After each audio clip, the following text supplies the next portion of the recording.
They do it. They Fairly disturbing report that this country for 5 years has done absolutely nothing effectively to counter the attacks, cyber attacks by the Chinese in particular.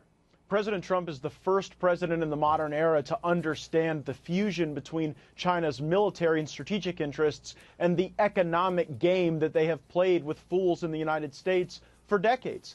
China is not our friend, and they're becoming a more dangerous enemy. But, Lou, I bet many of your viewers wouldn't know that today China is actually connecting rural America to telecommunication systems. Here's how they do it. They don't have an innovative sector of their economy because the government runs the economy. So they've replaced innovation with theft. They come and steal intellectual property from American innovators. They then don't have the upfront research and development costs, so they're able to produce and sell that technology cheaply in the United States. And if you're a rural community and you want connectivity, you're taking the cheapest option. Just yesterday in the House Judiciary Committee, we got an admission that the principal Rural Telecommunications Professional Association even allows Huawei to have a seat on their board. Can you believe this, Lou? A foreign company having a seat on the board of the people that are supposed to be connecting our country to information. This is a very serious issue. President Trump imposed $50 billion in tariffs on Chinese intellectual property for this reason.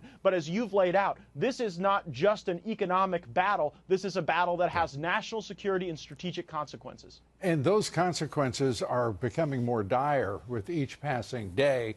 We know that the Chinese are stealing and have been stealing hundreds of billions of dollars a year in intellectual property and technology from this country, as you say, laying a foundation for another superpower with which to contend at our expense. It's mindless. It goes on. We're negotiating apparently now in our trade talks with China to ask them to please, pretty please, with sugar on it, don't steal our stuff, instead of showing them what happens when you do steal our stuff. Absolutely right, Lou. And when you look at the attacks that China has put on the supply chain in our defense industries, they are going after our areas of most significant importance. Also, keep an eye on China as the Venezuela situation unfolds. China has substantial assets in Venezuela. I don't think they have assets there because they're betting on the future of Venezuela. I think they want assets because it is geopolitically strategic for them to be able to have a force multiplier or capabilities in the Western Hemisphere close by to us. So we've got to keep a very close eye on that.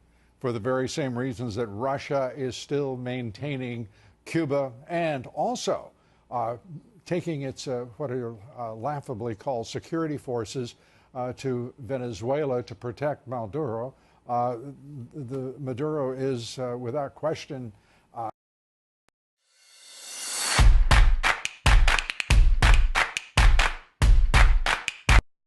This video was made possible by Brilliant, a resolution condemning the human rights situation in North Korea. As one of